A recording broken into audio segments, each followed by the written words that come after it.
Derek, welcome back to the jungle. 3, 2, 1.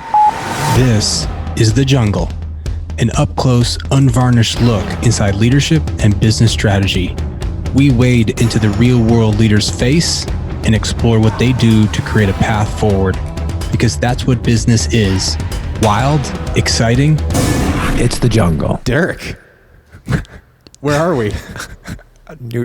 We crossed one jungle, we exited the jungle, and as we tell our students, the jungle keeps going. It doesn't end. It's a myth that the jungle ends and you can cross it. So we're in a new jungle. We're in our new digs. We upgraded. Listeners have said it's a little spotty. We need some better technology. So we went studio style.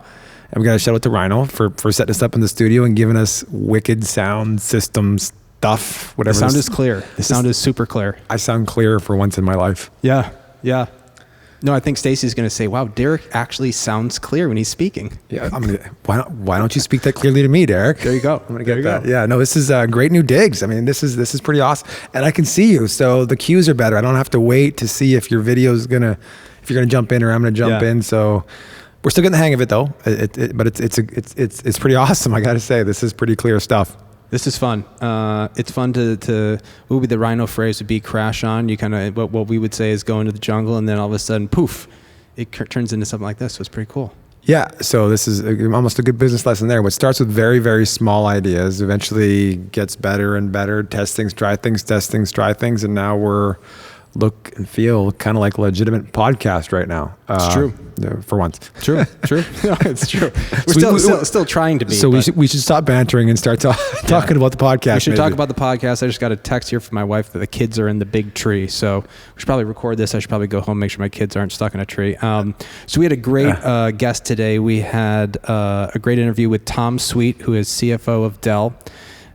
Tom has been with Dell since 1997, a great Bronco, but since 1997. And you were telling me a little bit about his impressive background. Yeah, I mean, you could read Tom's bio online. CFO of Dell probably says enough. He's been there for a really long time. It's amazing what has happened with Dell since he's been there, right? Like some of the things he's had to walk that company through. One of the biggest privatizations in the history of business, one of the biggest acquisitions in the history with EMC, and you got to think he's the CFO through all of this. It's amazing, and yet he still sets aside time to host our Bronco students when they go down to visit, and he's there to mentor and lead them through a Dell experience like we don't get a lot of other companies. So just a great person, but to think of the things that has happened with Dell and how they've grown during his period there and what he's had to handle is amazing. I mean, I don't think there's anybody else that's actually come close to doing stuff like that. Just the privatization stuff that's unheard of, and I still don't think it's been done since then. So just pretty amazing stuff. He was a great guest. What were your takeaways from our conversation with Tom? Well, so as we sit in this new decked out technology, hyped up studio at Rhino, I think one of the things is, technology is an accelerant, and he said the workplace of post COVID and pandemic is not going to be the same. A lot of your employees have been exposed to what it's like to work from home, how to be super productive to work from home. He said that productivity's gone up. That flexibility in life is needed. So one, right now, you got to be super flexible with your employees because they're all going through a different day, right? So as we get through this, but whether school starts or not in the fall, there's going to be a whole new type of flexibility that's provided to employees because the technology now allows it, and it's going to accelerate into that. And there's no way that 80% of your employees are going to be back in the office. They're going to want to work from home, and I think for some companies, if you can't provide that, your employees are going to move. They're going to go to a company like Dell where you want to work from home, you want flexibility, we can provide that, and it's going to be a little bit of a talent war in there. So, but still understand that, like you and me, kids are beside us in a tree right now. They're beside us. So you're trying to plan things around them. You're trading off with my wife Stacy. You're trading off with Kristen, which is thank God we have them. But it's a constant trade off all day long with who's doing what on where and plus trying to educate them. But yeah, the flexibility is key, and it's going to accelerate coming out of this. What'd you have, Doug? What was your takeaway from Tom? So I love the phrase "never let a good crisis go to waste." Yeah, you've said that a couple times on our podcast. I love that. He leaned right into that, didn't he? He did. Tell us. Go ahead. He did. And because crises are difficult, they're challenging, but there's always hope and positivity on the other side if you take advantage of them and use them to change for good. And he talked about where they're at the point where they're starting to place their bets. And the world is still uncertain right now, but if you start hearing that companies like Dell are placing bets, if you're out there running a business right now and as a leader, you need to start thinking about where is that bet being made. Lots of strategic analysis needs to be done there, financial analysis to make that decision, but don't hold off too long, because where we are in the crisis from COVID, I think you need to start moving on that now, and we've been doing that. Yep. Right, we've been doing that. The adjustment period was there for 3 or 4 days. Everyone got safety first, and now it's time to go. Yep. It's where are we going to be in the future? Because this company has to be positioned for the future. Critical feedback there from him. So we hope everyone enjoys this conversation we had with Tom Sweet, CFO of Dell. The Jungle is produced by the Center for Principled Leadership and Business Strategy in Western Michigan University's Hayworth College of Business. Our center supports the Leadership and Business Strategy major, conducts large-scale consulting projects, and trains professionals in acquiring and operating small businesses. To learn more, visit wmich.edu/leadership center. Tom, welcome to the podcast. I'm excited to be here. It's good to see you guys. Tom, do you have a beverage with you, Tom? I do have a Dell glass beverage. There you go. So Dell glass. Cheers. Cheers. Derek, what are you drinking there today? I'm drinking a Celsius. It's an energy fit drink. I'm not sure. I just tried it out. It's pretty good. What about you? I'm drinking the LaCroix Tangerine. Oh, see. So Tom, we're do you like our new digs here? We're in a fancy studio. It's pretty impressive, guys. It's I've been watching your podcast, so this is you're definitely getting more major league all the time, guys. Hey, it's been really fun to watch this thing unfold, and so appreciate you taking time out of I'm sure a really busy time. Give us a little bit of maybe some of the personal routines that you've been going through now that we've had a pandemic. You eating differently, you sleeping differently, working out. What's going on? It's funny, guys. I'm a pretty early guy to begin with, but I'm usually up at 4:30 in the morning, and I'll work from 4:30 to 6:30 in the morning, and then I'll work out for an hour, and then I'm just on Zoom calls and phone calls for the next 10, 12 hours a day. So it's been an interesting journey, as many of us are exploring, as you guys would know, right? In the sense of we have found here for most of the people that work with me that our days have elongated, right? That there's no distinct start and stop to your day, which is actually a bit of a problem, and that we're trying to get our team members to set some parameters. It's okay to unplug, to have dinner, right? Go have dinner. And you don't always need to plug back in at 9 o'clock at night and see what's going on, right? So it's been an interesting journey for all of us as we've navigated through 11 weeks of pandemic, I think, at this point. So it's a pretty incredible time. So is this your home office that we're looking at, or are you in the office, or where are you coming to us from today? No, I'm in my home office, right? So I walk down into my house at my wife waves goodbye to me, and I don't see her for like 10, 12 hours, right? So I'm sitting in my home office. How are you finding from a leadership perspective, going through this crisis at a distance? What have you taken away as a lesson that you'd want to share on how to navigate through crisis at a distance? Yeah, I think, and I don't think this is going to be revolutionary, but we have over-indexed on themes around, first and foremost, coming into this crisis, it was all about ensuring our team members were safe. And making sure that we set them, we gave them the ability to work from home. So we pivoted literally, guys, in about a 3 or 4 day period to a global workforce that's roughly about 155,000 people across the globe. We pivoted that to a work from home workforce in about 4 days. Now, part of the advantage we had is roughly about 25 to 30,000 more people worked remotely anyway.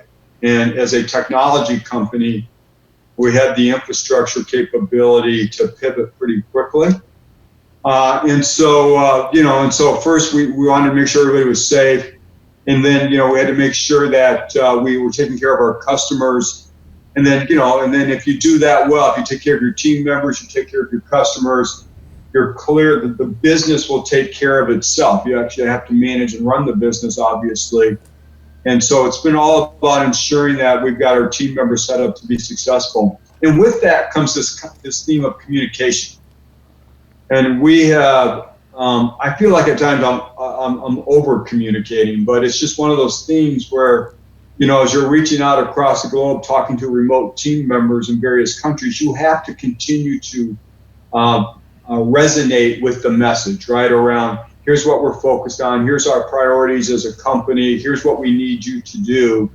And we touch them through a variety of mediums, whether it's Zoom calls like this, where we'll do all hand calls. I'll do global Q&A calls. We'll do email blasts. I do brown bag small leadership, small team meetings. I'm doing reach out, skip level one-on-one meetings. So we're using a variety of mechanisms to try and communicate and ensure that the organization understands what we're doing, why we're doing it, give them context, and make sure that they understand their role. How do they fit in as we move this organization forward? When you're from the perspective of you're a CFO at Dell, as a senior leadership team, take us a little bit behind the scenes of what you think was effective of how your team operated to navigate the transition and then to continue to be successful during the crisis. Yeah, I think it's been a combination of we're a pretty experienced team, so the leadership team has been together for a while. We have a common viewpoint about how the business needs to work and how we think about the business, and so the decisions to say, okay, we're going to have to take everybody remote. The decisions to say, how do we want to run the business during those first, call it 20 to 30 days once you made that call, which meant, daily leadership meetings that were, quick hit meetings where you'd align on what the message is, align on the actions you wanted to go out and make sure that was communicated to effectively with the organization. It was around understanding the dynamics of the business. One of the great things about our business, guys, was that think about what we're doing right now. Without technology, we couldn't do this, right? And so Dell Technologies is an essential infrastructure company. That ability to help our customers, help governments, help healthcare institutions deliver their mission and to fulfill their mission was pretty important to us as we stepped into this crisis. And so, our organization rallied around that in many respects in the terms of, making sure that we obviously are taking care of our people, taking care of our customers, but there's a greater good out here that I think resonated with the organization quite well. So let's stay there then. Talk about focus on industry, technology, what it was before, what it is now, and maybe what you think it'll be in the future. Initially, did you guys have a big spike in demand for a lot of the products? I mean, a lot of that, you talk about healthcare and education totally being revamped in 3 or 4 days. What was that like for you and your team as you guys went through that at Dell? No, it was a pretty interesting experience. I think one of the learnings that came through that is many companies across the globe had what they would call a business interruption plan, a business continuity plan. And I think what we saw once the crisis hit and, governments across the globe started shutting down economies and businesses as a result was that most of these businesses hadn't really tested their business recovery plan at scale. And so to your point, we saw this all of a sudden this huge wave of technology demand hit us, right? In mid sort of that March timeframe where customers were calling and saying, hey, I I need 25,000 laptops and I need them on Monday, and I got to have them in 18 different countries and 17 different cities, and I'm going to need 25,000 monitors with that as well, and so, or hey, I'm out of storage capacity, and I'm creating data at double my normal rate, which is already high. I need capacity help. And so you had various, dynamics like that you had to work your way through. And you're trying to triage this, right? Because there wasn't enough supply to satisfy the demand within the time frame that people wanted it in. And so then you're saying, okay, where's our priority? Our priority is with frontline governments. And so you're trying to triage and make sure that you satisfy, or you try to get the technology to those frontline providers and the institutions and agencies that were dealing with the crisis. And so a pretty interesting time. I think that the team, our supply chain team, did a terrific job. Think about it, guys. I mean, think about the fact that you might order 1,000 notebooks from me, but nobody's at your business to receive them because you sent everybody home. So at times we ended up delivering to employees' homes. We literally went the extra step of, well, give us the list, give us the addresses, we'll take it to the home, right? Or, I'll meet the hospital ship Mercy in the harbor and we'll help install the new hyper-converged solution in so that they're ready for their mission to go to New York and help in the COVID crisis. And so there's just many examples of I think some of the extraordinary dynamics that people were navigating during this time. So I got. It's kind of fun. It's kind of fun sitting here because now we can actually see each other. This is the first podcast we do. I can look over at them. It's kind of crazy. You can cue each other. So. You said something earlier, your experienced leadership team, you've hosted our students down there and been graceful with that and shown some of that experience. And when you guys are going through this crisis, a lot of our guests had said, this is going to accelerate some things that were already coming fast. And technology being one of those things that's likely to accelerate in every industry during the pandemic. When you guys look back on your history, does this remind you of maybe 2008, 2009, or is this a whole new experience that we're going through? Is there any things you can share from that experienced team that would help other listeners and leaders say, okay, this is how I have to look at this from a technology perspective going forward from here now that we're past that initial crisis? Yeah, I think from our perspective, guys, we think it accelerates a couple of things. And I'm going to use a term that I think is overused, this whole digital transformation, and I'm probably guilty of overusing it, by the way, but in this theme of companies investing in technology to enable their business model, to further advantage their business model. Our perspective is this whole crisis, this whole pandemic is going to accelerate that because it's really accentuated to companies the power of technology, the power of the model extension. And we're actually a really good example of that, where I took a global sales organization, or we took a global sales organization of 40,000 people, half of which were in the field, they're remote field workers. And essentially overnight, we made them inside salespeople, right? Where their whole way of communicating with their customer was through a Zoom or a telephone. And, the ability, for customers to now want to receive the technology education or technology conversation, whereas before perhaps they weren't interested in having a remote call, to the use of technology to accelerate a model transformation, is pretty interesting in the context of not only the digital transformation and the capabilities that it will drive, but also the capabilities around and characteristics of the workforce in the future, right? And so, in our thinking, I don't think we go back to 85% of our organization being in office buildings around the globe, or 80% of our organization being in office globes. I think we're we're using this as an opportunity to reset the footprint, reset what the workforce experience should look like, right?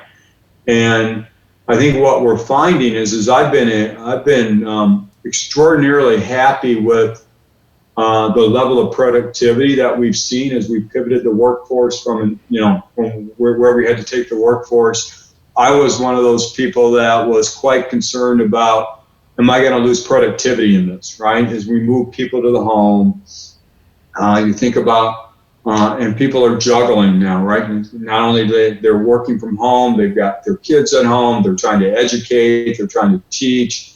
But in fact, what we've seen is actually a higher level of productivity. We've cut out commute times. I like to say that we don't have as many poor meetings. I'll say it like that, right? Where so meetings tend to be more to the point, and people come in. We get what we need done, and we move on. And so I've really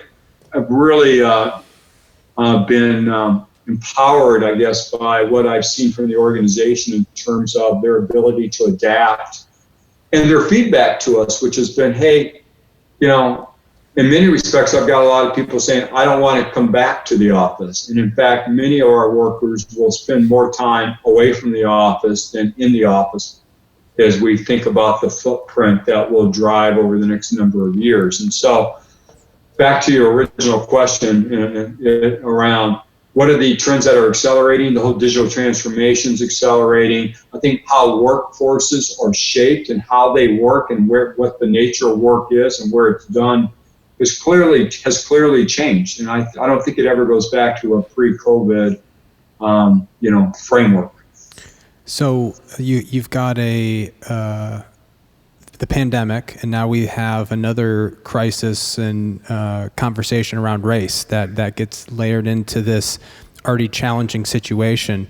How do you approach now that there's an additional layer of complexity, an additional layer of challenge and issue that your organization's facing? How do you juggle, maintain, triage, all this uncertainty and take action around these really important issues?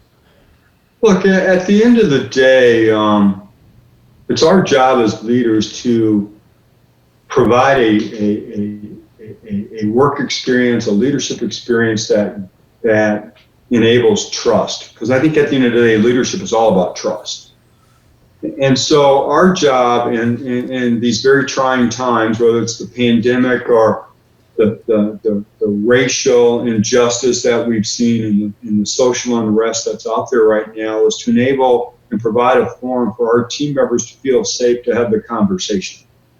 We're not going to solve, the 400 years of racial injustice in the United States with Dell Technologies by itself, but what we can do is provide a platform and a space for our team members and to have a conversation about what can we do, how are you feeling, what can we do as Dell Technologies around, our hope, how do we think about diverse workforce, how do we think about the capabilities that we want to drive, and what interaction do we want to have in our community.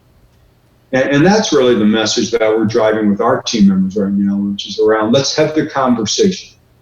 Let's open it up and have those uncomfortable, some of which may be uncomfortable, but let's get it on the table and make sure we're communicating effectively. And then how do we, as an organization, move forward within the framework of the broader community that we all live in. So, look, it's challenging. It's been an interesting. It feels like we're already a year and a half into 6 months of a year already, right? Yeah. It's been a long 6 months, but it's what we do and it's what we're focused on. What's the lesson there around? Because I think this situation just really illustrates all of the uncertainty we talk about in our program, The Jungle. It's business at its core it's very uncertain. It's evolving. Plans get disrupted. What are the lessons you'd want to give to leaders on how you navigate these, just all the uncertainty of the moment, in terms of placing bets, not placing bets, moving fast, moving slow, waiting, not waiting? What's your recommendation there? I think it's threefold. One, in the first set of in the early innings of any crisis, you've got to assess what do you know, what do you don't know. How do you think about business continuity in the context of how do you position the business, right? Which includes how do you position your team members. And so in the early innings of, say, the COVID, it was about, let's get our team members safe, let's make sure we're taking our customers, and let's also position the business. A significant amount of uncertainty, continues to be a significant amount of uncertainty. So how do you position the business to navigate through that, right? So in my mind, for us at Dell Technologies, that was around how do I think about liquidity? How do I think about the liquidity around the globe? How do I ensure that I protect the P&L in terms of our ability to generate income, which means we pulled a number of cost levers in terms of cost containment strategies, all designed, quite frankly, to make sure that we position the business as we go through this period of uncertainty. And then we have pivoted since then and we continue to watch that, I should say, but now we've pivoted into in any good crisis, the good companies accelerate through them, to be honest, right? And so we have pivoted to a forward-leaning, where are those investments and bets we're going to make, right, around the business in terms of what are the accelerants that we see? Well, think about the macro trends. There's this overused term of digital transformation is clearly accelerating. Companies are buying technology. They are trying to use it to differentiate. We have seen a flight to quality, meaning we're seeing customers wanting a deeper, richer relationship with less partners. And so they're looking for companies that have the size, scale, and reach to help them navigate through their challenges. And which clearly, as you think then about Dell Technologies, that sets up as hey, look, we're a $90 billion company in 180 countries. I have a broad base of technology solutions and capabilities that essentially put us as the essential infrastructure company. I am number one in all categories that we compete in. And therefore, when you think about how can we help a customer with their technology needs, it's a pretty natural evolution for customers to want to move towards those stronger, bigger partnership relationships, if I can say it like that. And so we're accelerating on that. We're making certain bets in certain technology areas that we think are going to be longer term growth vectors for us. And so you have to have that, not only the short term instinct to say, I've got to position the business properly, to navigate the choppiness of what we're going to see, but also how do I think about longer term as we come through this cycle, and whether that's in 8, 10, 12, 20 months, how are we positioned to take advantage and come out stronger on the other side? And that's our focus right now, and those are some of the investment decisions that we're driving. Derek, do you have one more question before we go rapid fire? You want me to go rapid fire? You can go rapid fire. Those are some good answers. That's a lot of content in 30 minutes there. So I think we can rapid fire. That's a lot of good tips there. So, well, it sounds like from hearing what Tom just said that he actually listened to some podcasts before. So he's already been thinking about these answers, I think. I think I think he has. I'm just wondering, he increased Little does he know we've changed all the questions now. Yeah, so he increased productivity with his employees. Does that mean they all got on your schedule, Tom? Is all of Dell getting up at 4:30, working for 2 hours, working out, then working another 12 hours? That's an intense schedule. We're trying. I always start my whole conversations with everybody's got to set their own schedule, right? So, and that's actually, in all seriousness, one of the things we heard from our team members that, hey, if you're working from home, you actually need more flexibility because you're juggling. You might be teaching your children a couple of hours a day, or you and your spouse are back and forth and covering for kids and juggling phone calls and Zoom calls. And so we have tried to drive a message to our organization and our leaders across the globe of, you have to be flexible. Give people the time to maneuver and operate through their day. And, that's always been a great thing about the Dell Technologies culture, which is it is about flexibility and allowing our people to navigate and juggle their priorities. All right, Tom. Rapid fire. Ready? All right. Rapid fire. Favorite leader? Winston Churchill. Courage or compassion? Compassion. Speed or accuracy? Speed. Great ideas or great execution? Great execution. A word to describe your leadership style? Direct. Night owl or early bird? That one is early. obvious. Yeah, I knew that. I was thinking that at the beginning. I'm like, that one's already been answered. Change the question on the fly. So, well, I'm going to add one now. Favorite workout? Peloton. There you go. How is that? I want to get one of those. I've been begging my wife to share it. It's a great ride. It's a great cardio workout. Are you getting on with the golfers, Tom, to challenge like Rory and those guys in the class? I see them tweeting about it. I'm not in their league, man. I'm just trying to survive right now. So, all right. If you had, a podcast, it's called The Jungle. After the Ray Dalio quote, go through a jungle. Either stay where you are, live an ordinary life. Go through a dangerous jungle, live a great life. So if you're going to go through a dangerous jungle, and imagine that was a difficult, unknown task in business, what restaurant in Austin are you going to have that meal before you go into the jungle? Bob's Steakhouse. Very nice. And if you had a product that you could take with you into the jungle, what would you take? Telephone. And if you had an animal that represented your leadership, what would be your animal? Oh, that's a good one. German Shepherd.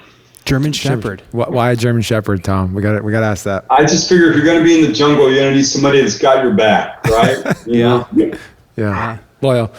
Excellent. Well, Tom Sweet, a great Bronco. Really appreciate you taking time and joining us today.